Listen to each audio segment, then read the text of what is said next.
aquí donde la ciencia puede encontrar las huellas de nuestra vida.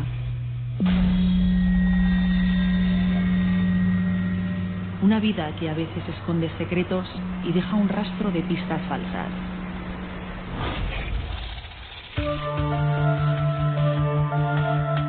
Para encontrar la salida al laberinto hay que fijarse en todos los detalles, saber encontrar las pruebas, distinguir lo falso de lo real. Porque vivos o muertos, siempre dejamos un rastro. Esto es ciencia forense.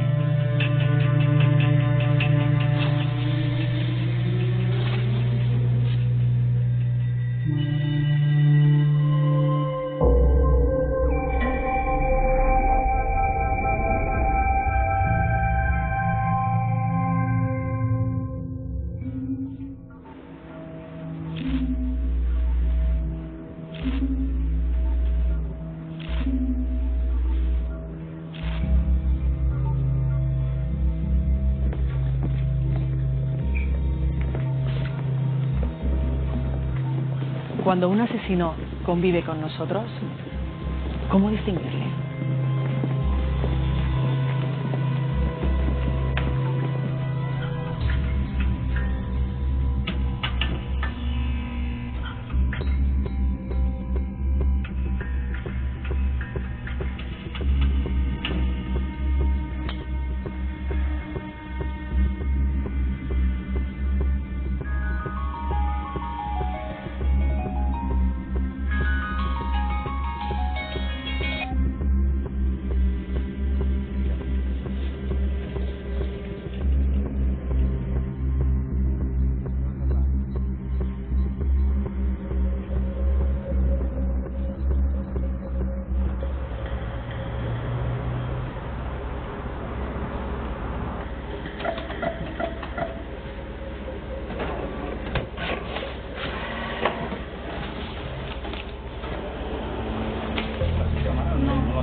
El 11 de enero recuerdo que era un sábado, estaba en casa y me llamaron los compañeros que teníamos de incidencias en el grupo de homicidios y me informaron de que había sido descubierto el cuerpo de una señora en el interior de un parking con signos de violencia. Era una mujer casada con 4 hijos que residía en la finca y trabajaba en una inmobiliaria. Sobre las 13 horas había abandonado su puesto de trabajo y tal como abandonaba el trabajo, pues llamó a su hija, llamó a su casa y le comentó a la niña que iba ya de camino para casa, ahora voy para allá. La mujer pues llegó a su domicilio, aparcó su vehículo, pero no apareció por casa. Inmediatamente se trasladó allí a los inspectores y también se dio aviso a la Brigada Provincial de Policía Científica para hacer la inspección ocular. Por mucho oficio que un policía tenga, nunca se está lo suficientemente preparado para enfrentarse a una escena de un crimen. Hay tanto dolor en esta angosta escalera. Comprobamos que había manchas de sangre de distintas formas, sangre en proyección, sangre en caída o en goteo, lo cual indicaba que se había producido un forcejeo. Vemos que a la señora le falta el bolso. No obstante, pues bueno, aparece un pendiente y tenía otros efectos personales, como era un reloj, tenía un colgante y son joyas que no se habían llevado.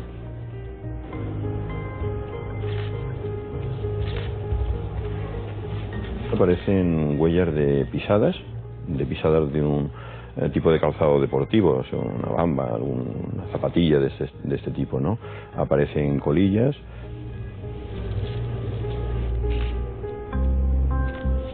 Nos llamó la atención de que era una colilla que estaba limpia de sangre. Es posible que cuando acabara de matar a esta persona, pues o escupiera la colilla o se la quitara con la mano, ya sin guantes, y la tirara allí.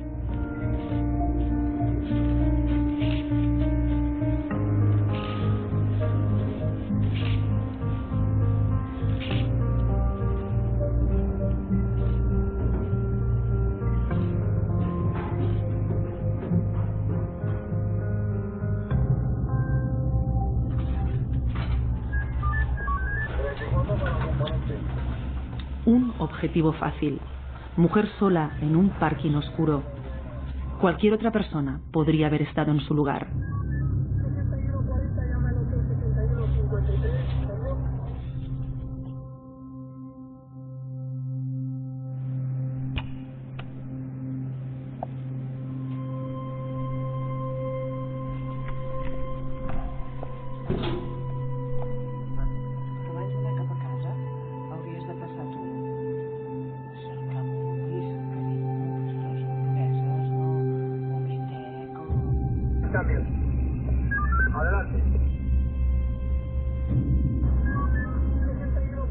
Sin duda, el destino es muy caprichoso.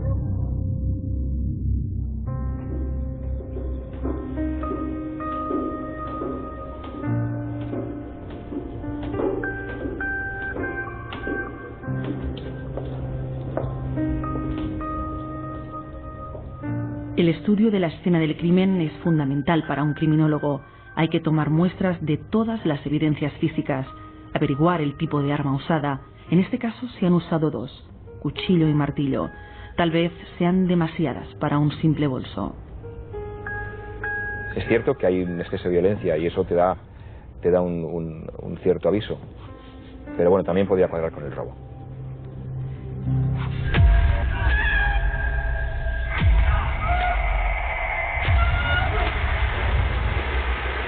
Pero sin duda lo más importante es reconstruir mentalmente lo ocurrido.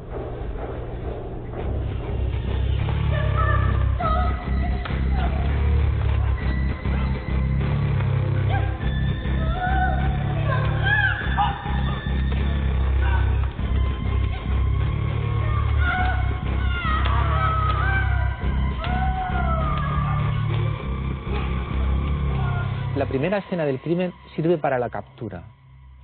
La víctima está aterrorizada y por consiguiente él tiene todas las posibilidades para controlarla. La segunda escena es cuando se produce el traslado al sótano quinto.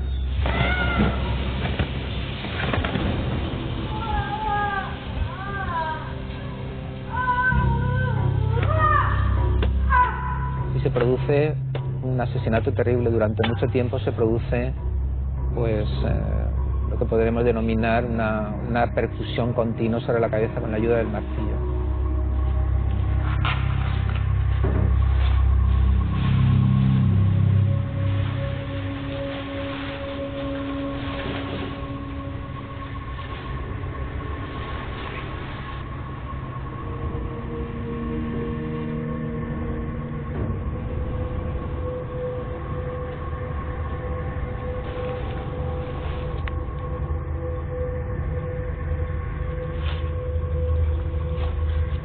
Hay además una especie de escenificación final. La víctima es abandonada como si fuera un objeto totalmente despersonalizado, ¿verdad? Como si fuera un objeto sin ningún valor.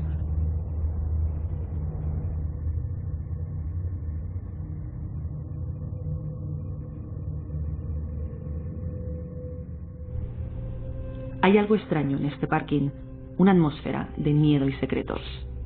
Y además en el momento en el que nos encontrábamos ya en el lugar, con la comisión judicial. El marido recibió un mensaje en su teléfono móvil. Lo curioso es que era del teléfono de su mujer. Donde decía, mañana te llamo. Mañana te llamo. Una llamada misteriosa que invita a esperar, pero una investigación por asesinato no puede permitirse ninguna pausa. Entre lo robado constaba una tarjeta de crédito. Del seguimiento de esa tarjeta de crédito se pudo conocer que alguien había extraído dinero de un cajero automático.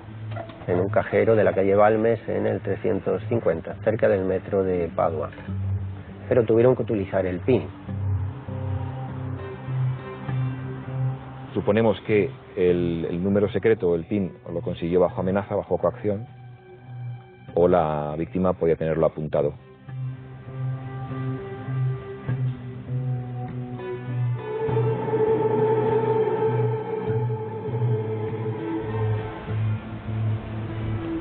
El primer paso de los investigadores es rastrear el movimiento de esa tarjeta. Después de sacar dinero del primer cajero, realizó una ruta por diferentes cajeros de la ciudad. En el ensanche, creo recordar que era así, cerca de la calle Bruc. Y finalmente, una de las tarjetas había sido recuperada en las Ramblas de Barcelona. Esta tarjeta nos llega a nosotros y podemos revelar un fragmento de huella dactilar. Este fragmento se estudia y se comprueba que no tiene valor. No tiene valor, las crestas están resbaladas y no tienen suficiente carga de sudor para que nos dé valor identificativo. Lo que se hace es solicitar diferentes imágenes de las cámaras de seguridad, pero nos dábamos cuenta de que sacaba dinero de los cajeros que estaban en el exterior, donde las cámaras no enfocan. Pero no hay que olvidar que hoy en día estamos videovigilados constantemente, ¿no? Es un poco el gran hermano, ¿no? Vemos en todas partes en los carteles de se está grabando por su seguridad, ¿no? Esto lo vemos en el metro, lo vemos... Es que prácticamente no podemos cruzar una ciudad sin ser grabados por una cámara en algún momento, ¿no? De hecho, seremos grabados en muchos momentos y probablemente incluso se puede hacer un seguimiento a esta persona. El reto más complejo es el ser capaz de encontrar una cara entre una multitud. Y hoy en día eso es factible. Lo que hacemos es recortar esa cara, también si esa cara tiene una expresión tratamos de corregirla para buscar esos rasgos distintivos en la zona de los ojos, la nariz. Esa es la parte que es más diferente, ¿no? La parte que permite distinguir realmente a las personas de otras. Entonces ahí sí que se usan pues lo que es la malla facial, una serie de puntos característicos, y somos capaces de identificar dentro de un vídeo, de una imagen, detectar esa cara.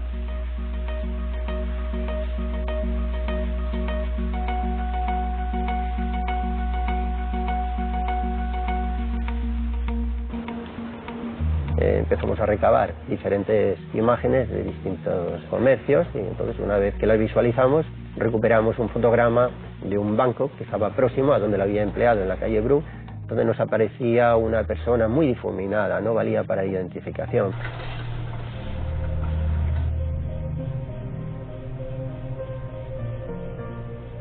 El segundo paso es saber si la víctima guarda alguna prueba que conduzca hasta su asesino. Instituto de Medicina Legal.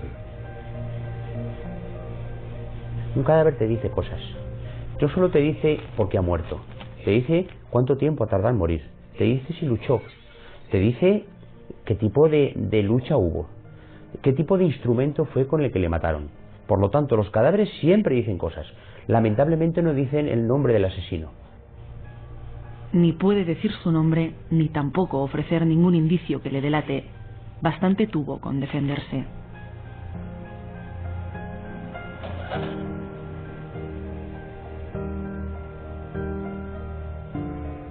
Múltiples heridas defensivas en extremidades superiores que evidencian lucha entre occiso y agresor. En la autopsia comprobamos que tenían numerosas heridas de arma blanca por todo lo que es la parte superior del tórax. Y esto indicaba que había habido una gran carga emocional, ¿no? pero bueno, podía ser debida también al hecho de la defensa que ofreció la víctima, ¿no?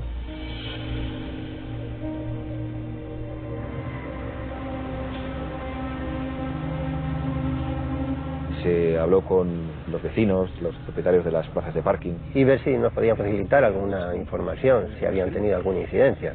Pero no era un parking, digamos, que fuese conflictivo, sino todo lo contrario. El tercer paso es el más tedioso: buscar, buscar y volver a buscar. No teníamos huellas identificativas, ninguna información concreta. Vamos a tratar de conseguir la mayor información posible, ¿no? Como es el ámbito penitenciario, algún departamento de psiquiatría, y todo esto combinado con nuestras bases de datos para ver luego las posibles conexiones que pudiera haber con delincuentes que habían sido detenidos con anterioridad, con instrumentos contundentes o con armas blancas. Realmente era buscar una aguja en un pajar. Porque se trata de una persona que no tenía antecedentes, estaba totalmente blanca, con lo cual teníamos que encontrar, identificar a una persona de la cual no teníamos nosotros ninguna información a nivel policial. Informe de la Brigada Provincial de Policía Científica. Indicio 7. Colilla. Se obtiene ADN sin concordancia en el CODIS. Claro, tú tienes una colilla con ADN, vale. ¿Y qué haces con esa colilla? ¿Con quién cotejas, no? Resultado dubitado. Pendiente de identificación.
Se nos dio un hecho que hasta entonces yo no lo había visto.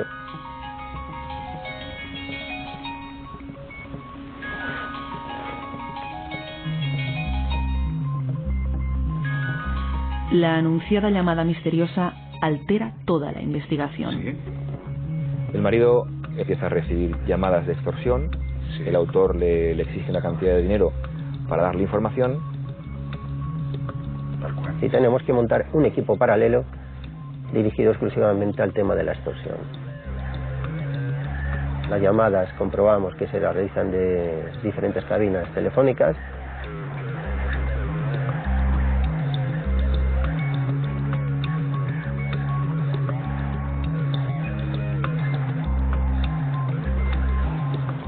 Se le indicó al esposo que le solicitara a la persona que llamaba una prueba de que tenía información. Y en este caso el extorsionador o extorsionadores le facilitaron el número PIN de la tarjeta de crédito que había sido utilizada. Es el 4444. 4444. Eso nos llevó a pensar que el que llamaba o era el asesino o era una persona muy cercana al asesino.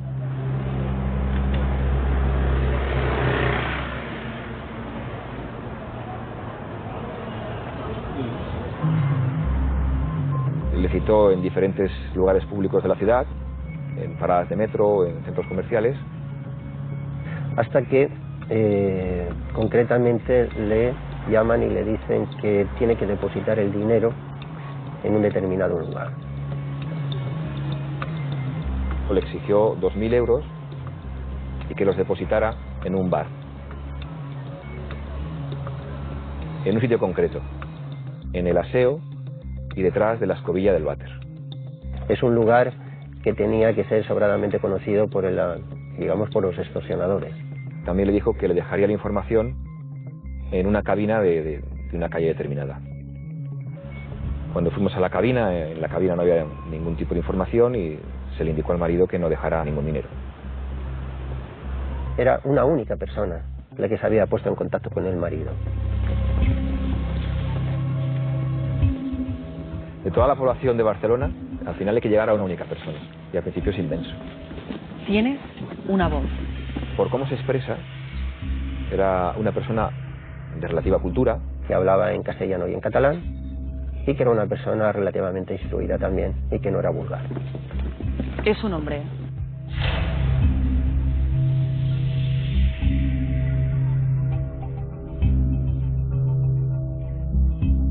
Intuyes que es joven.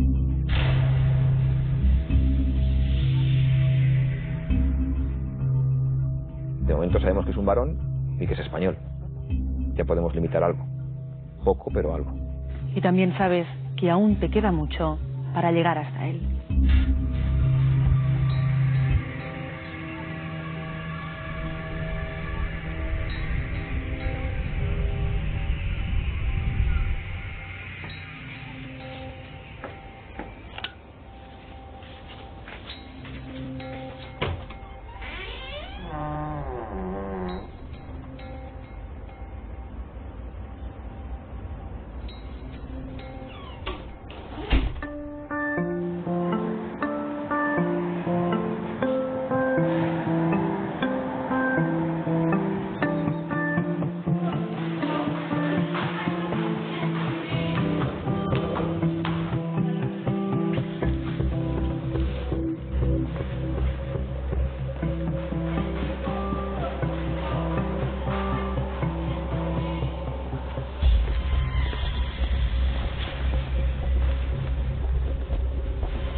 Recuerdo que el día 22 de enero estaba en la oficina, estaba en mi despacho, recibo una llamada de los compañeros que estaban de incidencias, precisamente el mismo compañero que había coincidido en el primer asunto, y me informa de que se había producido el hallazgo del cuerpo de una señora en el mismo parking y con las mismas circunstancias que la vez anterior. Yo pensé en un principio que me estaba tomando el pelo, pero una vez que ya hablando con él me reitera de que se ha producido, pues ya fue totalmente incredulidad. No nos podíamos creer lo que nos estaban contando. Parecía una broma macabra. Es también una mujer de mediana edad y que tenía también una plaza de parking. Era propietaria, junto con su marido, de un gimnasio. Una señora que físicamente estaba, preparada. Se ha llevado el bolso y sin embargo le ha dejado los efectos personales. Aquí cabían dos posibilidades: la imitación y que fuera la misma persona.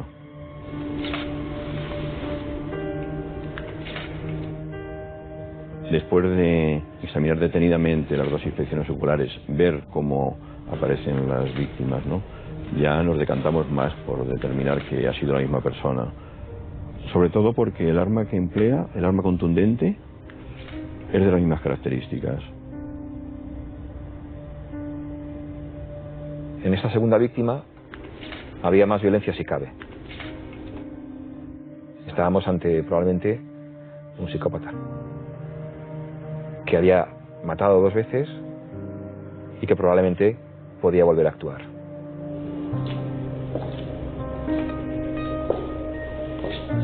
Casi como un déjà vu, día distinto, pero mismo escenario y una mujer parecida.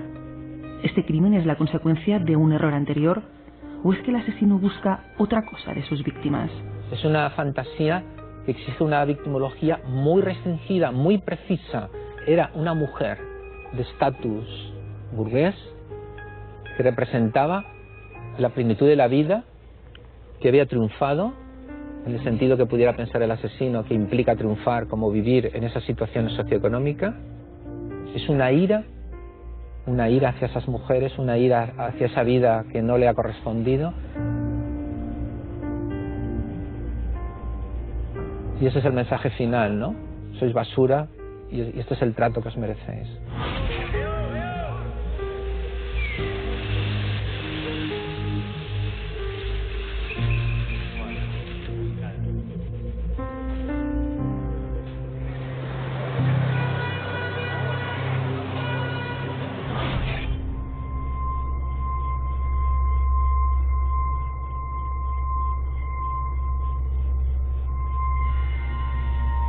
Instituto de Medicina Legal.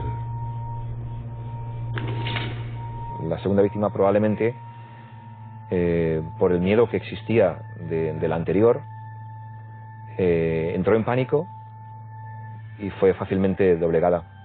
Examen externo. Ligaduras. Había empleado la mordaza, le había atado los pies, había utilizado también ataduras para las manos, había empleado en este caso grilletes y le había colocado una bolsa de basura más pequeña, pero sobre la cabeza, ¿no? Examen interno. Pérdida de masa encefálica. Lo que está claro es que él ya ha aprendido. Es más práctico, utiliza un arma en vez de dos para intimidar a la víctima.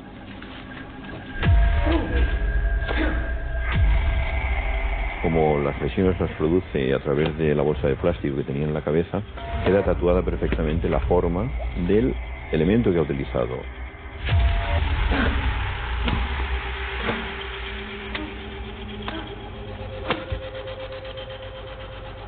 Murió como si fuera un punching ball de estos donde los boxeadores golpean.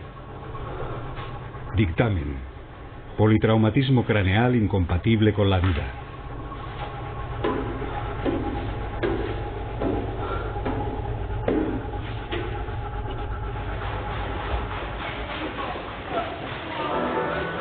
Temor en el barrio del Puget tras el asesinato de dos mujeres en un aparcamiento. Ambas se parecían físicamente y aparcaban su coche en la misma plaza, aunque en plantas distintas. La policía insiste en que tiene varias líneas de investigación abiertas, aunque no ha trascendido ninguna. Yo lo que quiero saber es cómo si hace el día 11 mataron aquí a una señora, que mi mujer estuvo toda la semana sin venir. ¿Cómo es posible que no hubiera la más mínima vigilancia de nada?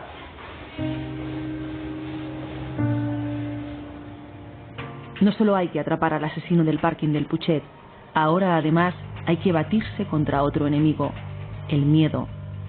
Toda la ciudad se está contagiando de este mal rápido y peligroso. Estábamos jugando contra el reloj, precisamente para evitar la muerte de una tercera persona.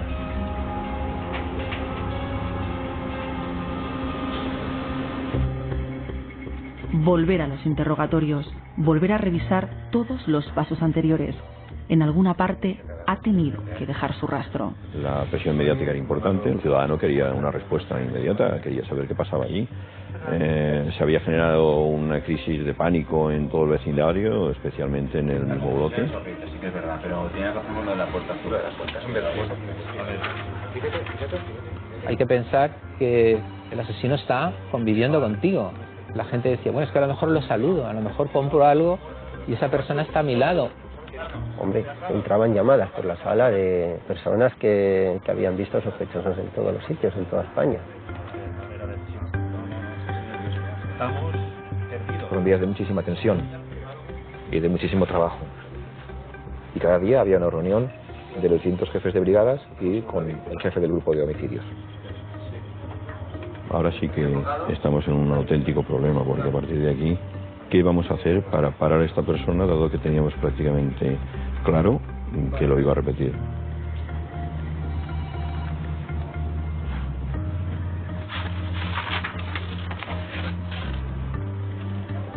Sí, le comenté a mi jefe que me diera un tiempo más. 3 días. Día 1. El rastro.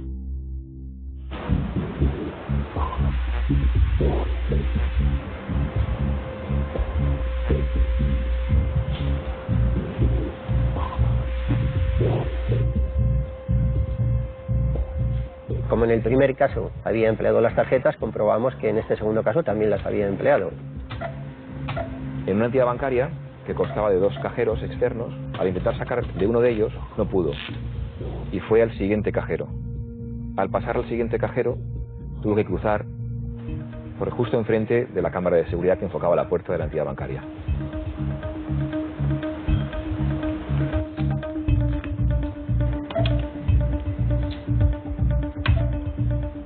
Y un dato importante, la cámara de seguridad de un centro comercial que también le enfocó desde la parte de arriba. Al enfocarla desde la parte de arriba, dejó ver una incipiente calvicie. Tenemos varón, joven, flaco, pelo muy corto y con una incipiente coronilla. Eso unido a los datos que teníamos del primer perfil básico, español, de cierta cultura y que hablaba catalán y español perfectamente. Ahí ya teníamos algo más. Ahí ya podíamos buscar algo más. Día 2. La emboscada.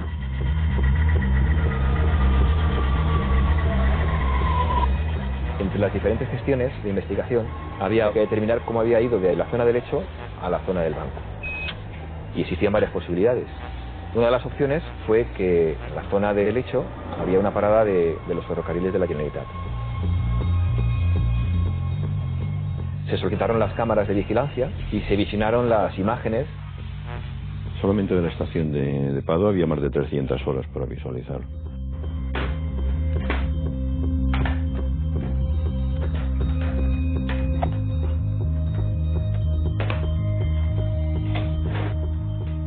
Se detecta la figura de un varón en esos momentos, pues entra en lo que es la estación. Una vez que valida el billete, al cabo de unos momentos, pues se da la vuelta y vuelve a salir. Nos damos cuenta de lo que lleva es una cartera, que es la cartera que acaba de arrebatarle a la segunda víctima. Y él, cuando mira esta cartera, lo que busca es más tarjetas para poder utilizarlas en algún cajero a ver si le funcionan, ¿no? Como queda registrado cuándo entra y cuándo sale, en todas las ocasiones, pues se comprueba que efectivamente no ha podido ser otra persona.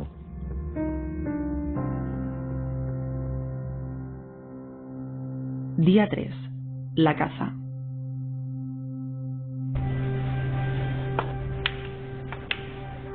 No sabíamos todavía la identidad de esta persona. ¿Qué hicimos? Establecer un dispositivo de vigilancia de manera muy discreta. Nos centramos en sectores de cabinas telefónicas que habían sido empleadas en la extorsión, pero también y muy especialmente en el pub, que era donde se había realizado el intento de dejar el dinero cuando intentaron recabar dinero del marido de la primera víctima. Con las vigilancias que nosotros habíamos establecido llegamos a obtener 3 personas, nada más.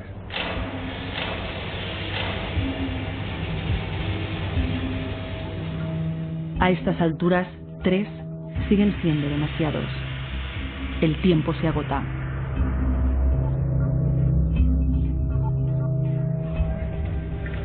En una de estas vigilancias, los inspectores que nos encontrábamos en el bar, detectamos a una persona que al entrar comenzó a hablar con el camarero y que incluso llevó unos palos que tenía de billar, los llevó y los introdujo en un trastero. Eso ya nos dio algo, porque como de la primera víctima sabíamos que tenía relación con el bar, al haber esa confianza de las personas identificadas, solo esta había hablado con el camarero. Pero lo que determinó que probablemente nos encontrábamos ante el autor fue que al despedirse, cuando se salía por la puerta, la luz del bar incidió de tal forma en él que apareció la incipiente coronilla que reflejó la cámara del centro comercial. Y en ese momento, como policía, nos dimos cuenta de que estábamos ante el asesino. Juan José Pérez Rangel.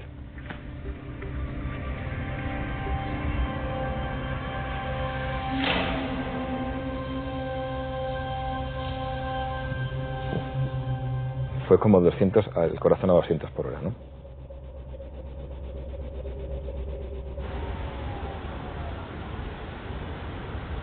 Él residía en el barrio de La Mina, un barrio de clase trabajadora, de clase sencilla, de gente sencilla.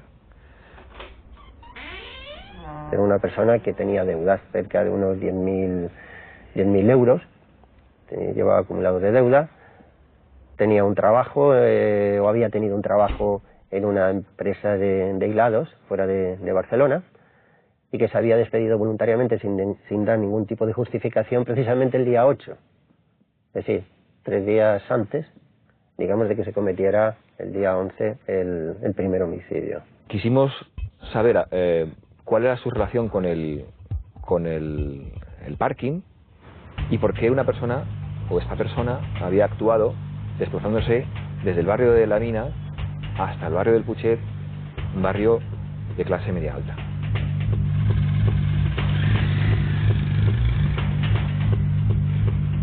Tuvo un apartamento alquilado en una calle que es adyacente al parking, tuvo una plaza y era un lugar que conocía muy bien.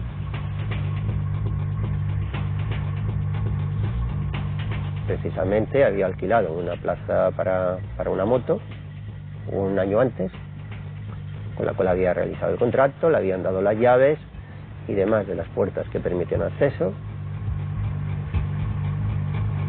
Una vez que él comprobó que él no podía vivir ahí porque no tenía dinero ni ningún medio racional de estarlo, decidió que si no podía vivir sí que podía matar. Entonces él quería matar en un lugar donde jamás sería aceptado. Porque para él no tenía sentido matar en otro lugar. Él quería matar a aquellas mujeres que ni siquiera repararían en él en la cola de un supermercado.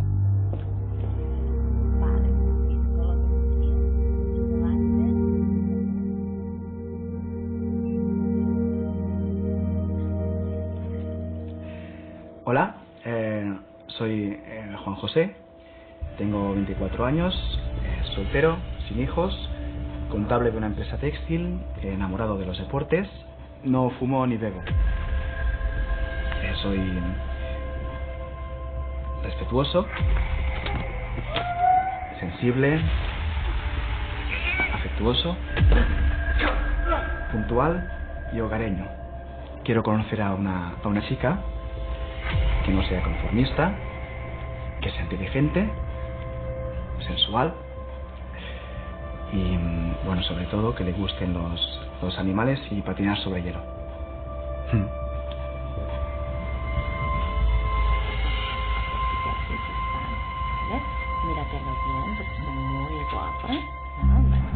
Cuando analizamos toda su vida, detectamos que había acudido a una agencia de contactos y que les había abonado una cantidad de unos 600 euros por establecer contacto con una joven rusa, y nos recordaron que Pérez Rangel le dieron una cita un día en el aeropuerto del Prat, precisamente el día 11.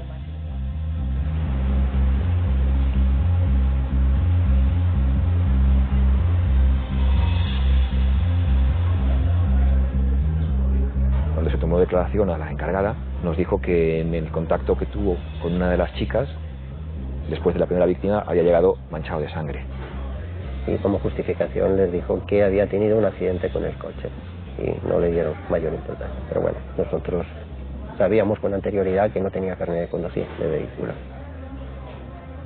Esta fantasía de formar parte de un mundo que le rechaza se observa también de una manera meridiana en el affair de la mujer rusa. Porque esa mujer, estando con él, prueba que es una persona triunfadora. Que quería una mujer alta, rubia, alguien que vivía en un sitio, que tenía una mujer espectacular, en un mundo que no estaba hecho para él. Y por consiguiente es un mundo que castigó.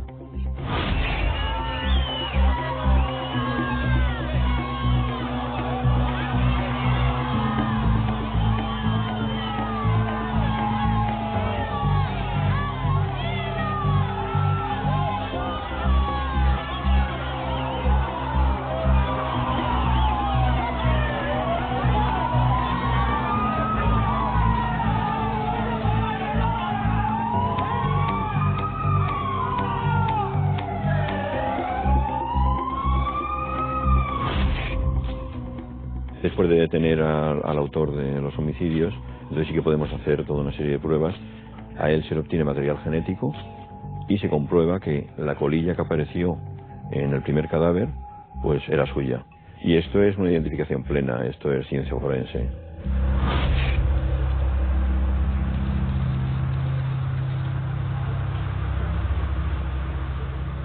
Y en el domicilio aparecen también más datos que cierran ese círculo.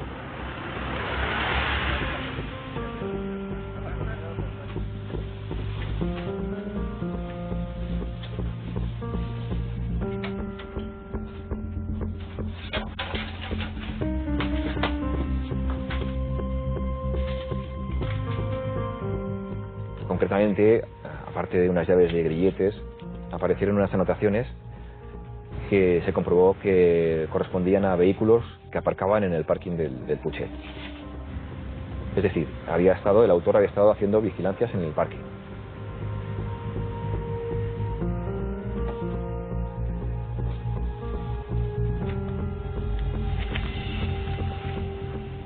No reaccionó, no puedo decir que reaccionase de una u otra manera porque se mantuvo totalmente frío, como si no fuera con él aquello.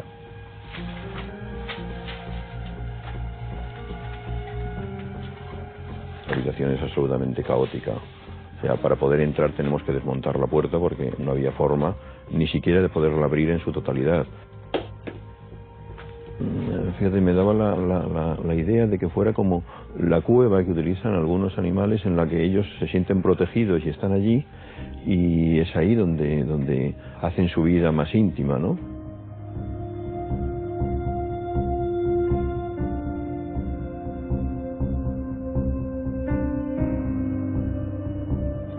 Cuando terminamos el registro, nos pidió si podía llevarse un libro. El libro era El Señor de los Anillos.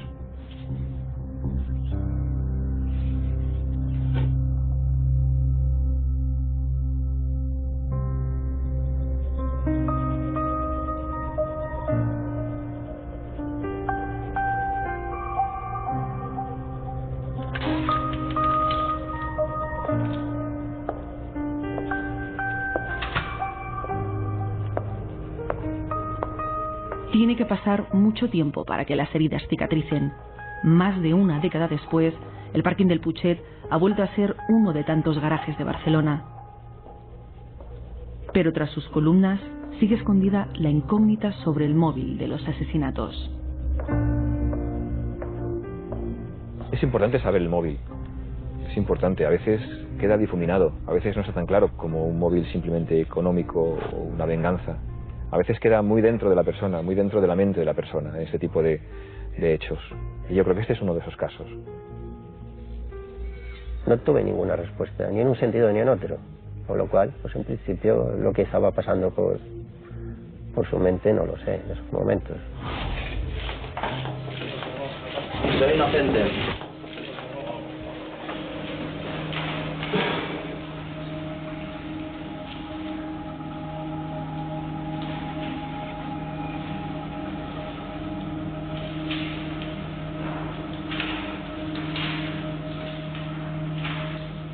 Juan José Pérez Rangel tiene un secreto. Es algo turbio, oscuro. Es el hombre de la doble cara. El niño bueno, inocente que se presenta ante ustedes y el que mata salvajemente cuando no le ven. Fíjense el absoluto control del acusado durante todo el juicio. Cómo ha controlado sus palabras, sus gestos, sus ademanes. Se ha controlado todo el tiempo. ¿Por qué mata? Mató a María Ángeles y a Maite por la razón más insignificante. Porque eran mujeres. Si en esta ocasión no hubo una tercera víctima, fue porque la policía lo impidió. Pero tan pronto vuelva a poner un pie fuera de prisión, hará lo mismo. Apostaría mi vida. En menos de 24 horas el jurado emitió su veredicto, culpable por unanimidad. Hizo muchas cosas y muy mal, por no hablar de todas las pruebas que dejó en la escena del crimen. Luego estamos muy lejos de un asesino brillante en ningún sentido. Nada, simplemente que miren la página 173 3, antecedentes penales de Adalberto. En su derecho a última palabra, el acusado intentó incriminar al marido de una de las víctimas. 173, por favor. En ningún momento tuvimos como sospechoso ya al marido de la segunda víctima, con lo cual esta incriminación es una medida desesperada en su defensa de echar culpa a otra persona para crear la duda en el jurado. Pero había tantas pruebas directas y técnicas y científicas que era muy difícil no determinar su culpabilidad. Clamó por su inocencia y continuó con las incriminaciones hasta el momento último de su ingreso en prisión. Ni siquiera han abierto las cajas de pruebas, entre otras cosas, y ni siquiera han mirado el resto de pruebas que habían. No lo entiendo. Lo siento mucho, pero yo no entiendo este veredicto. Estamos convencidos de que hubiera habido una tercera víctima si no hubiera sido detenido. Veo que la justicia sinceramente no existe. Habían más sospechosos de esas imágenes. El parecido con otras personas. Yo no lo entiendo. Sinceramente no lo entiendo cómo han ido las cosas. Y hay muchas diferencias entre las declaraciones de Ruperto Bilbao. Porque he visto el sumario, señores. Lo que no han visto ustedes, yo sí que lo he visto. ¿De qué lo conoces? ¿De qué lo conoces? ¿Qué tienes que decir?